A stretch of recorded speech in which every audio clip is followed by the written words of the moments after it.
Hello everyone, welcome back. અને first of all happy new year. તમારું નવું વર્ષ ઘણી બધી સારી વસ્તુઓ સાથે આગળ વધે, બરાબર. અને તમારા જે પણ ગોલ્સ છે, અચીવમેન્ટ્સ છે, ટાર્ગેટ્સ છે, એમ્બિશન્સ છે, તમે બધાએ ખૂબ સારી રીતે પૂરા કરો. ચલો, તો હમણાં આપણે થોડી વસ્તુઓની વાત કરી હતી, જેમાં બે ત્રણ ડાયરેક્શન્સ પર વાત કરીને અલ્ટિમેટલી વી ડિસાઇડેડ કે આપણે આજે એક એવી વસ્તુ પર વાત કરીશું કે જ્યારે તમે એટ સમ જંક્ચર ઓફ લાઈફ, તમે જ્યારે લાઈફને જુઓ છો તો કઈ રીતે તમારા એક્સપિરિયન્સીસ, તમારું અન્ડરસ્ટેન્ડિંગ શેપ થાય છે. ઘણી બધી નાની મોટી ઘટનાઓ કે જે ક્યારેક પાસ્ટમાં થઈ હતી અને એ કેવી રીતે તમને અત્યારે અસર કરે છે, બરાબર. Some learnings which you can take out of your own life, અને એનાથી તમે પોતાને કઈ રીતે બિલ્ડ કરી શકો, right. So will be talking about life, બરાબર. So again as usual, as per the older style, we'll begin with a Bhimbetka style, our character, બરાબર, જે mostly more over the cases મને પોતાને રિપ્રેઝેન્ટ કરતું હોય છે. ચલો, એનીવે, સો આપણું આ ભીમબેટકાનું એક કેરેક્ટર છે અને એ is around at the age of 39, બરાબર.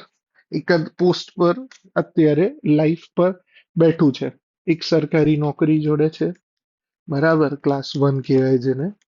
અને લાઈફને જોઈ રહ્યું છે, બરાબર. લાઈફના અલગ અલગ ઇન્સિડન્ટ્સને, ઘટનાઓને, અને એમાંથી પોઝિટિવ કનેક્શન્સ એસ્ટાબ્લિશ કરી રહ્યું છે કે કઈ વસ્તુએ ક્યાં એને શું શીખવાડ્યું, right.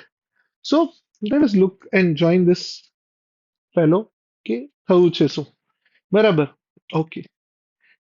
Part 1, childhood. Okay, nothing fancy.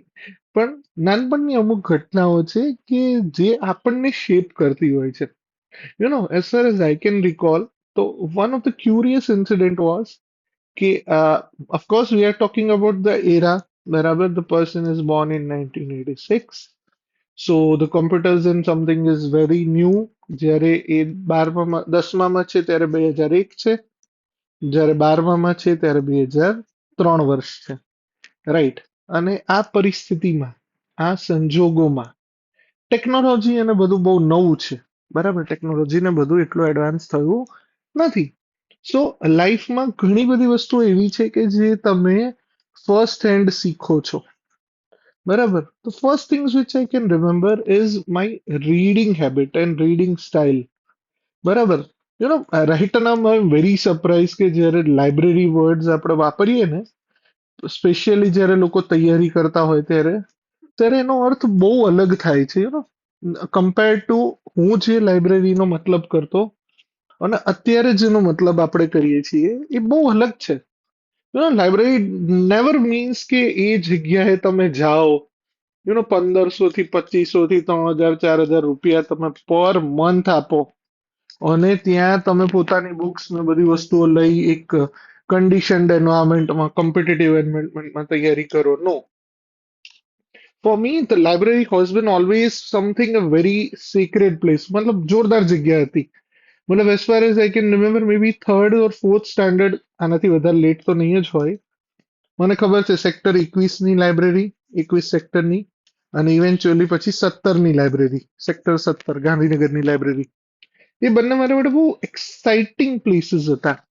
અને ત્યાં હું એટલા માટે જતો, મને યાદ છે અહીંયા મારી જોડે એક કે બે લાઇબ્રેરી કાર્ડ હતા, અને એટ સમ બર્થડે, મે બી ચોથા પાંચમાનો ઓર સમથિંગ બર્થડેમાં મેં ગિફ્ટ તરીકે અ, 4 લાઇબ્રેરી કાર્ડ માંગ્યા હતા. And I have still those, the ડિપોઝિટની ફીઝ જે મારી જોડે છે, 4 લાઇબ્રેરી કાર્ડ, બરાબર. અને એક સાથે તમને 15 દિવસ માટે 4 બુક્સ બોરો કરે અને તમે ત્યાં જાઓ અને તમે ખોઈ જાઓ. It's something of a very unique experience. જે રીતે અત્યારે books, videos, conclusions, AI summary એ બધું અવેલેબલ છે, એવું કશું હતું નહીં. સો એ સંજોગોમાં તમારી માટે ઓરિજિનલ સોર્સ કયો હતો? Through your own reading. તો મને ખબર છે કે લાઇબ્રેરીનો અર્થ મારે ત્યારે માટે એવું થતું હતું કે લોટરી. મતલબ હું સાયકલ લઈને મે બી પાંચમા છઠ્ઠા સાતમા પછી જ્યારે લાઇબ્રેરીમાં જતા, બરાબર, તો હું ઘણી વાર ત્યાં બહુ બધી મેગેઝિન્સ આવે, હાય હાય હાય મજા આવી જાય. નવી કોઈ મેગેઝિન્સ વાંચવી હોય તો કેવી ફ્રીમાં વાંચવા મળે. That was the excitement, that was the curiosity. બરાબર, ચાર ચાર બુક્સ અને ઘણા બધા ઓથર્સની એવી બુક કે જે જુલે વર્નના ટ્રાન્સલેશન્સ હતા, સાયન્ટિફિક બુક્સ ને, જે કયો around the world in 80 days, પૃથ્વીની પ્રદક્ષિણા 80 દિવસમાં, અને એવી બધી ઘણી ચોપડીઓ. પછી પાઠ્યપુસ્તકમાં આપણે ગુજરાતીમાં કોઈ પાઠ આવ્યો હોય એને ઓથરનું નામ સાંભળીને આપણને મન થઈ જાય કે હાય હાય હાય હાય. બરાબર, કાશીમાની કાબરી લઈ લો, કે ઘણી બધી વસ્તુઓ પરથી તમને જે એક્સપ્લોર કરવાનું મન થાય. મને હજી યાદ છે વેણુવાળી સ્ટોરી, કે જે હજી આંખમાં આંસુ લઈ આવે, even if I remember right now. તો એ બધી વસ્તુઓ એક બેઝ બિલ્ડ કર્યું, અને બેઝ હતું મારું રીડિંગનું. કે રીડિંગ મારા માટે કનેક્ટ થયું એક એન્જોયમેન્ટ જોડે. It was a more of a luxury, કે જેને વાંચીને હું ખોવાઈ જતો. And I learn to visualise. મારા માટે જે રીડિંગ છે એ વિઝ્યુઅલાઇઝેશનનું એક પ્રતીક બની ગયું, એક ડાયરેક્શન બની ગઈ, કે જેનાથી મેં પોતાની જાતને વાંચતો ને ત્યારે ખોવાઈ જતો શીખ્યો. And upon in to that the biggest contribution was safari magazine. આમ ના લખાય, સફારીને આમ જ લખાય. બોસ, શું ભવ્ય મેગેઝિન. બરાબર, મને યાદ છે maybe I started it around third ફોર્થની આજુબાજુ જ. બરાબર, જ્યારે એની મેગેઝિન્સ આવતી, અને એ મેગેઝિન્સ નો મેં લગભગ 30 કે 40 કે 50માં એપિસોડ પછી તો અંકથી હું કન્ટિન્યુઅસ વાંચતો. કોલેજના સેકન્ડ યર થર્ડ યર સુધી તો રેગ્યુલર મેં જે અંક આવે દર મહિને એની આમ રાહ જોઈ છે, અને અંક આવે એટલે 3-4 કલાકમાં પૂરા કરેલા છે. એ વસ્તુ તમને એ વસ્તુને જોતા શીખવાડે. મને ત્યારે નથી ખબર કે આ જે રીડિંગ હેબિટ છે, અને આઈ એમ વેરી હેન્કફુલ. નાગેન્દ્ર વિજય સાહેબ, મારે ઘણા દિવસથી પત્ર લખવો છે, સમહાઉ નથી લખી શક્યો, આઈ એમ સોરી ફોર ધેટ. પણ નાગેન્દ્ર વિજય સાહેબે જે કર્યું છે, બરાબર, કે એક નામ કે જેમણે તમને નોલેજને, અત્યારે આપણને નથી ખબર કે નોલેજ એટલું સરળ ક્યારેય નહોતું જેટલું આજના જમાનામાં, આજના એરામાં આપણી જોડે અવેલેબલ છે. You can type anything into the chat GPT or YouTube and there is just a video available. It has not been so like that earlier. બરાબર, તો આ સંજોગોમાં આ પરિસ્થિતિએ મને રીડિંગ બાજુ લઈ ગઈ. Thanks to my father, thanks to Safari, and thanks to all those books. 17ની લાઇબ્રેરી, 21ની library, I began to enjoy reading. એ જે રીડિંગને મેં એન્જોય કર્યું ને, એ મને હજી કામમાં આવે છે. અત્યારે બી જ્યારે હું જીએસટી ની બુક ખોલું ને, તો મે બી ઘણી વસ્તુઓ ડિટેલમાં એટલે અંદર જાય છે કે પહેલેથી વસ્તુઓને ખાલી અંદર લઈ ગયા છે. મને એ પણ યાદ છે કે નવનીત આવે, ખબર છે ને, ગાઈડ કહીએ, ડાયજેસ્ટ જેને ઇંગ્લિશમાં કહીએ, ઇંગ્લિશ મીડિયમ વાળા. નવનીત પબ્લિકેશનની જ પહેલા તો આવતી, right now I don't know. પણ આ જે ડાયજેસ્ટ આવતી ને, બરાબર, જે ગાઈડ કો, I have never thought of. મને 9મા ધોરણમાં ખબર પડી હતી કે અલા આવું કંઈક રેડીમેડ આન્સરો મળે. સ્કૂલનું જ્યારે હોમવર્ક મળે તો આઈ હેડ અ હેબિટ કે ભાઈ મમ્મી એમ કે 2 વાગે સ્કૂલ પતે, માઉન્ટ કાર્મેલ સ્કૂલ. 8 થી 1 વાગ્યાનો ટાઈમ હોય, 2 વાગે અરાઉન્ડ ઘરે પહોંચો. બપોરે ઊંઘવાનું નહીં, તો 2 થી 5માં જો તમારું હોમવર્ક પતી જાય ને, તો જ તમને બહાર રમવા જવા મળે, રખડવા જવા મળે, ટુ બી વેરી પ્રિસાઇઝ. બરાબર, એટલે એ રખડવા માટે તમારે જવું હોય તો તમારે હોમવર્ક તો કરવું પડે. તો હું આવીને હોમવર્ક કરતો હતો. હોમવર્ક કેવી રીતે કરવાનું હતું કે સ્કૂલમાં તમને પ્રશ્નો લખાવ્યા હોય. ટ્યુશન અગેન, હા, અમુક વસ્તુઓનું તમને મિનિંગ કહું છું. ટ્યુશનનો મતલબ એવો છે કે જે વ્યક્તિ મૂર્ખ છે, ડોબો છે, ઇનકેપેબલ છે, ભણવામાં, મતલબ બહુ જ પછાત ના કહેવાય, પણ ઇન અ સેન્સ કે જેને ભણાતું જ નથી એમ, અભણ કેટેગરીનો માણસ હોય ને, કોઈ કહે ને કે હું ટ્યુશનમાં જઉં છું તો અમે બધા આમ જોઈએ, હા ટ્યુશનમાં જાય છે, કેવો માણસ છે હાવ. ના ના, નોન સ્ટાન્ડર્ડ પર્સન.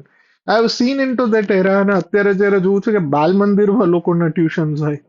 બરાબર, મેં મારું પહેલું ટ્યુશન 8માથી ધોરણમાં રાખ્યું હતું ને, એ પણ એટલા માટે કે યાર બધા રાખે છે, જવું જોઈએ. But it is been never such needed.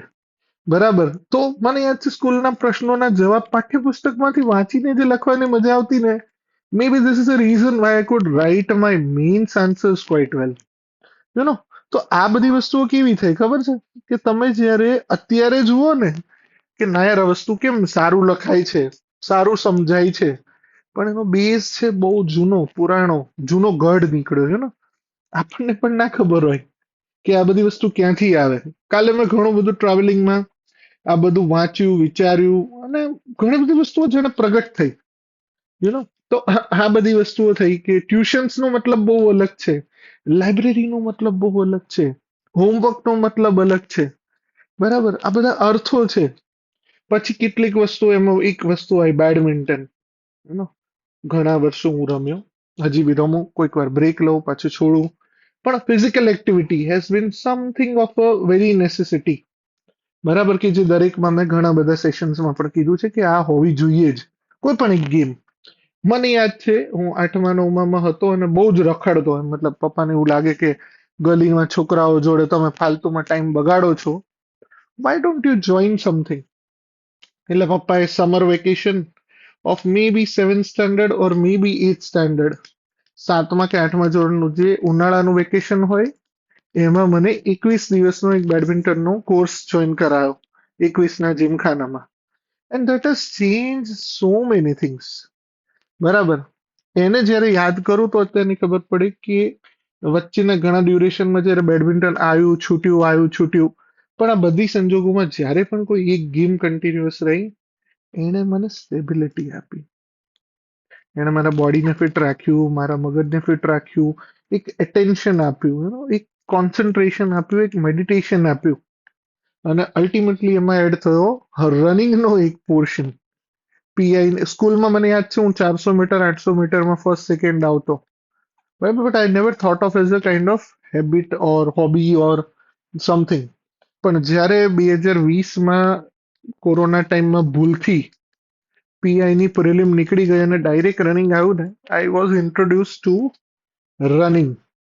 અને running itself is a kind of meditating thing. તમે વાંચો, તમે દોડો ત્યારે તમે ખોવાઈ જાઓ એમ. પરિસ્થિતિ ભૂલાઈ જાય, સંજોગો ભૂલાઈ જાય અને ઘણી બધી વસ્તુઓ તમારી સામે પ્રગટ થાય છે તમને નથી ખબર. બરાબર, પણ એ બધી વસ્તુઓએ રનિંગ અને બેડમિન્ટને મને ફિઝિકલ એક્ટિવિટીની ઇમ્પોર્ટન્સ શીખવાડી.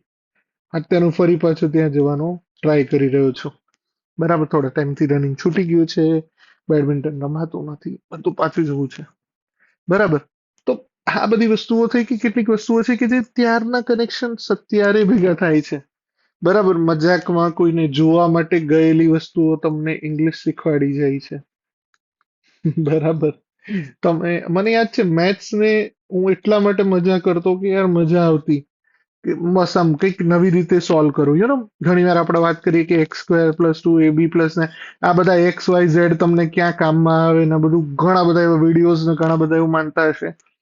પણ જ્યારે હું તપાસમાં હતો અને જીએસટીની એક સર્ચ એટલે કે રેડ દરમિયાન મને તમાકુ પરના એમઆરપી પરથી એની ટેક્સેબલ વેલ્યુ અને એના પરનો ટેક્સ, એના પરનો સેસ અને એના પરના અધર જ્યારે એડિશનલ ટેક્સની જે વસ્તુઓને તમારે કેલિબ્રેટ કરવાની ખબર પડે, ત્યારે તમને ખબર પડે તો વે અર્લિયર જ્યારે તમે 7મા 8મા 9મામાં આ વસ્તુ શીખ્યા હતા એ ખરેખર કામ આવે છે. બરાબર, તો બધી જ વસ્તુઓ તમે ધીમે ધીમે જ્યારે જુઓ ને, કોલેજમાં એકલા પડી જવાનું ને એને લીધે તમારા લાઈફના સારા ખરાબ એક્સપિરિયન્સીસ તમારી આખી લાઈફ શેપ કરે છે. You know good decisions and bad decisions, પણ ડિસિઝન્સ લેવાય છે.